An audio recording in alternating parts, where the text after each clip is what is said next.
বেসরকারি প্রতিষ্ঠান থেকে শিক্ষা কিনবে। আমরা দেখলাম যে নিউ এডুকেশন পলিসির ভেতরে একাধিক সংযোজন করা হলো।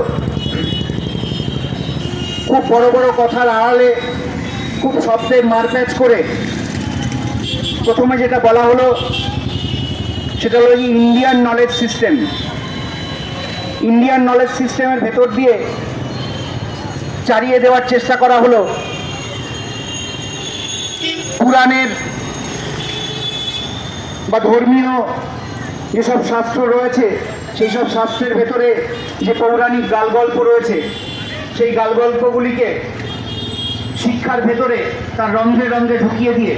শিক্ষাকে সম্পূর্ণরূপে বৈদিকীকরণ করার চেষ্টা করা হলো, যাতে এই কেন্দ্রের বৈদিক সরকার, কেন্দ্রের যে ধর্মবাদী যে গেরুয়া সরকার, সেই গেরুয়া সরকার চাইল যে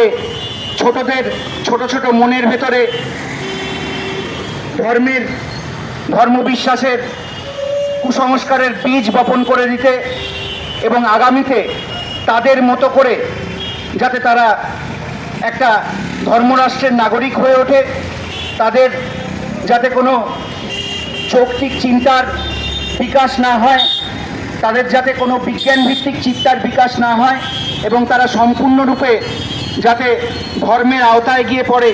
এবং পরবর্তীতে যাতে তাদের মতো করে তাদের শাসনের কায়দার মতো করে যাতে তারা নিজেরাও এইসব জনগণকে, আগামীর যারা ভারত রাষ্ট্রের যারা নাগরিক হবে, অর্থাৎ আজকে যারা শিশু, তারা যাতে তাদের মতো করে বেড়ে উঠতে পারে, তারা যাতে ধর্মের আওতায় থেকে তাদের সবসময় তাদের অবনত থাকতে পারে, সেই ব্যবস্থা তারা করলেন।